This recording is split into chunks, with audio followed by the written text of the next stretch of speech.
Our senses serve one common purpose: to articulate proximity, but I don't need the physicalities to sense that you are close to me.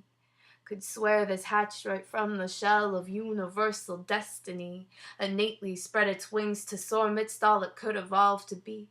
Is there another means to fly? I feel it always happens fancifully. The heart, it grows beside itself and dances to form unity. Can spin round love thousands of times, thinking this is something new to me. And the aftertaste, it resonates until another truth to be.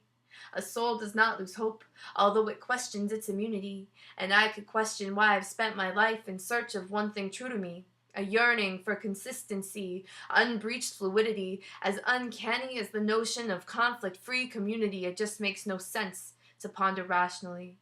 Ideals are held so high up and so abstractly, especially when they all come tumbling back to the difference between you and me.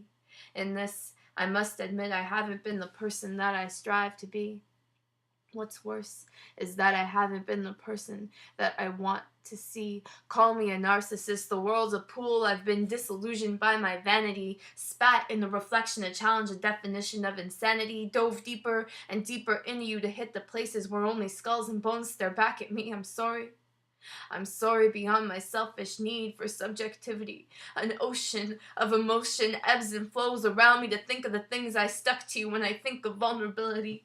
Guilt crawls the walls I painted once for all of this eternity, like it was known and harbored, now stamped in continuity. A memory, a dream felt collectively and lucidly. I'm sorry.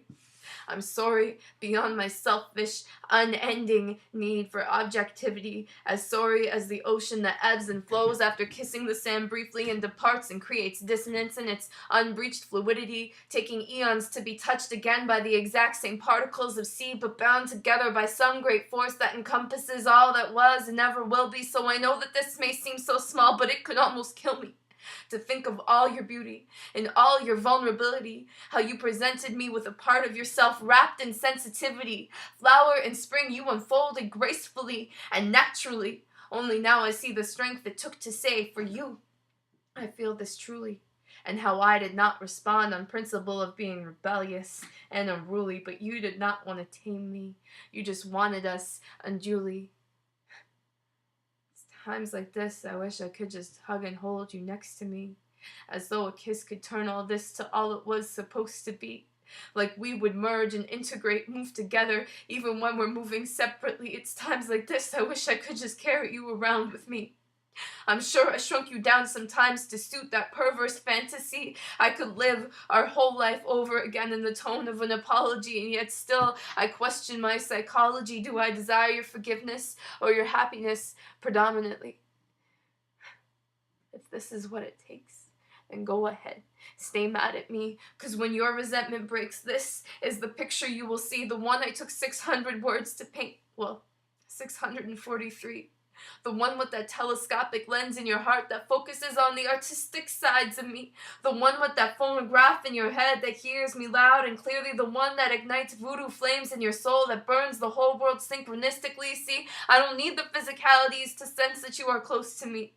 It's almost better for me to compose myself, be it of some delusive mentality, because I will need my 5 senses to climb over you to see if your back's been turned finally. I will not be able to stop myself from sitting on the stump I cut down so meticulously. I need streetlights to pour through blackened rooms to see if you've left me to be free. I need to pull at you, stare into your eyes, see where they head directionally. I need to put your hand in mine, see where it rests comfortably and heavily. The worst part is, to hold my own hand beneath these sheets is of the same saddening congruity that I'm alone, have always been, and am bound to this eternally. And I understand, but I don't want to kiss the mouth that yearns to run and hide from me. I will no longer answer the phone that my ears can hear so shrilly. I will no longer taste or study the face that can enter as easily as it can leave. Now consider me blind, deaf, dumb, and numb to you. Please don't take it personally. I'd just rather senselessly be close to you than unveil a nearby enemy. Love does not lose hope, although it questions its immunity. For you grew from me, beside myself, yet I cry all night for unity.